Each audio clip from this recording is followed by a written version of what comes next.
Hi, my name is Mady, and I am on a journey to lose weight and if you're seeing this, it's because I'm down south visiting my family for Thanksgiving break. I'm going to come back looking like Violet from Willy Wonka and the Chocolate Factory because I'm feeding, y'all. I am feeding.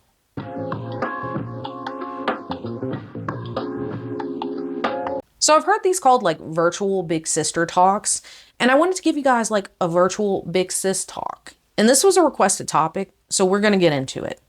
Patterns, habits, and ADHD. I feel like everyone has patterns when it comes to multiple facets of life. We probably all know at least one person who has pretty telltale signs when it comes to relationships. I'm like a love coroner. Bring me the corpse. I'll tell you what killed it. And a lot of us have patterns when it comes to making unrealistic New Year's resolutions. Every year is going to be our year, and this year is going to be different, damn it. And to be fair, that's not completely our fault with gym gear and gym memberships and advertisements being shoved down our throats the moment people start to take down their Christmas trees.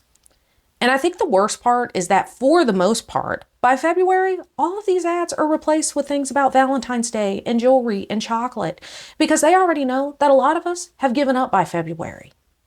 We've given up. And this is a bit of a sidebar tangent, but like I personally know someone who has a habit when it comes to moving. They move to a new city probably every 5 years. They always think it's going to solve all their problems. They're always either in the process of moving, planning for the move, dreaming about the move. And then once they move, it's like a short period of time before they're tired of it and they're planning for the next one. And I've known a lot of people who are that way with jobs.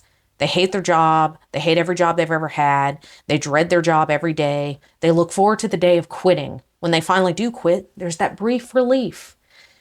But of course, they have to go back to work, so they go to their next job and the process repeats over and over again. And these people I'm referring to aren't bad, but they're not addressing the underlying problem. What is the problem I'm hoping to solve by relocation? Why isn't that problem solved by relocation? What's a job that I can get that can at least fulfill me somewhat? Or at least a job I can get that's tolerable and I'm not miserable the entire time. Do I need therapy? I actually think that's a really fair question. To be clear, not all patterns are bad because some can actually be good. Most of the reason that I'm making this video is because I have a pattern that I have taken notice of. Every single fall, I get motivated. The way a lot of people feel about New Year's, I feel about the fall. I don't know what it is. I really think something to do with the weather cooling off, but it could be that the end of the year is looming and I want to feel like I've accomplished something. In both 2022 and 2023, right around September or October, I decided I really wanted to focus and lose weight. So I hopped on the keto train. In 2022, I lost 25 pounds and gained it all back. In 2023, I lost 15 pounds. And I actually managed to keep that weight loss off. So I started 2024 at 250 pounds instead of 265 pounds, which is what I was at the beginning of fall 2023. And as you guys know, I've done a lot accomplishing my goals this year. I have lost like 58 pounds, which is crazy. And both years, I was doing so well until Thanksgiving hit. I take a break from my diet while I was traveling, of course, and then I try to get back to it. But once I got back, it felt like I couldn't stick to it. I've typically had office jobs, so I'd have to deal with stuff like, well, damn, Deborah bought her world famous brownies today. Shit. There's an office party this Friday, and someone brought pie. And I love pie. Babe, the oven's ready. Chop, chop. Time to get bacon. Daddy want pie. And yes, you can and should make the argument that I should have more self-control. And sometimes I did. But a lot of the time, it felt like I was trying to hoof it up a big hill in a car with a bad transmission. I'd rev my engine, I'd move 5 feet, and then I'd roll back 6 feet.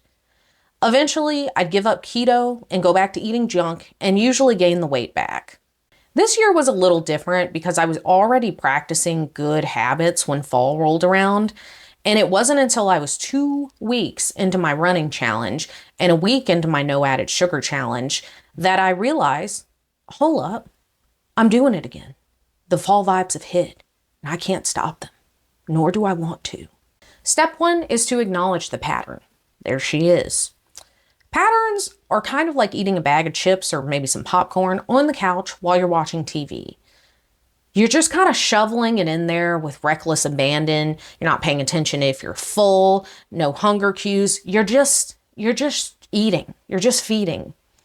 And you're not really acknowledging what's happening. For most people, patterns seem to come and go, and they don't even acknowledge them. They don't even know that they're there. So acknowledge it. Ask yourself, is this good or bad? Ask yourself what you want to get out of it, or if you want to get away from it. Ask yourself where it goes right and where it goes wrong. For me, this year, it's going to be different. Thanksgiving will not get me again. I mean, I'm going to enjoy Thanksgiving itself, but I'm not going to give up for the rest of the year. Having said that, I also realize that I need to accept that the holidays put most people off track, and that's okay too. So I've already acknowledged the pattern. So what else can I do to mitigate myself getting off track? Number 2 is I'm not doing keto, as you guys know. And if you love keto and you love carnivore, I'm not judging you. I don't judge you. We all have different needs and preferences, so you do you, boo-boo. But for me, keto was just too restrictive to do long term. I cannot resist the siren song of Deborah's world famous brownies. I don't know a Deborah. It's just a fun example. But I'd much rather count the calories and take a guesstimate of how many calories are in her world famous brownies and move on. Something about the restrictiveness of cutting out entire food groups is like a trigger for me, which was something else I had to acknowledge. And to be clear, there's nothing wrong with failing at something, because with failure comes learning. I just told you guys I did the exact same thing 2 years in a row and I didn't even realize it. Because with that failure comes the data that I can use to maybe succeed in the future. I think it's important to take that next step and actually learn from your failure. If you keep the same goals and keep failing at them, try to acknowledge what may be holding you back and why that may be. I used to be really hard on myself on this and I'd be like, wow, well, matey, the common denominator is you. And yes, by default, that's going to be true every single time. So what are the other common denominators holding you back? The book Atomic Habits talks about how habits are formed and how you can minimize bad habits and maximize good habits for your success. Basically, habits are formed from 4 basic things: cue, craving, response, reward. And the easiest example I can use for this would be smoking. A lot of people really like to smoke a cigarette after they eat. Eating is the cue. They get the craving for the cigarette. They respond by going outside and lighting one up, and they're rewarded with that sweet, sweet nicotine. And impulsivity can be a real problem when it comes to keeping your goals, because sometimes you just do something without even realizing you're doing it, especially if you have a neurodivergent issue like ADHD. A while back, I actually had someone ask me, like, how have you been successful losing weight when you have ADHD? And I'll try to find that comment because I don't know if I'm quoting them correctly, but basically they talked about how their psychiatrist said it can be harder to lose weight because of impulsivity, and you get bored a lot easier when you have ADHD. And girl, gal, non-binary pal, preach. As a lot of you know, I have ADHD. I was only diagnosed in 2023 after waiting 9 months for an appointment. And I wouldn't say it's severe because I'm not medicated, although there was a time in my life where I really should have been medicated. I had a lot of trouble focusing in school, and I was considered hyperactive, but nobody really bothered to explain or explore, like, hey, maybe it's something else. It was just, oh, she's just a really hyper kid. And looking back, I realized that I've struggled with impulsivity all my life. And I'm going to tell on myself with this bad impulsive habit that I had from like 2021 to 2023. What you need to do now is get focused and stop pointing fingers. You're a problem. You're a real problem. And that is food delivery apps. Getting fattening and delicious food, because I was not ordering healthy stuff, delivered to me at the touch of a button. And you might be surprised how easy it was. I would grocery shop, I would plan to cook, and then I'd have a bad day and be like, nope, I'm ordering pizza. I tried a lot of things too. I delete the apps, cancel the premium versions, take my cards out so I'd have to manually add them back in. Pretty much anything that would take the impulsivity out of the habit and give me extra steps to think about what I was doing. And none of it worked. And yes, I was lacking self-control. And I was also in a recipe rut because I was bored with my meals, which was something else I really had to address in fixing this problem.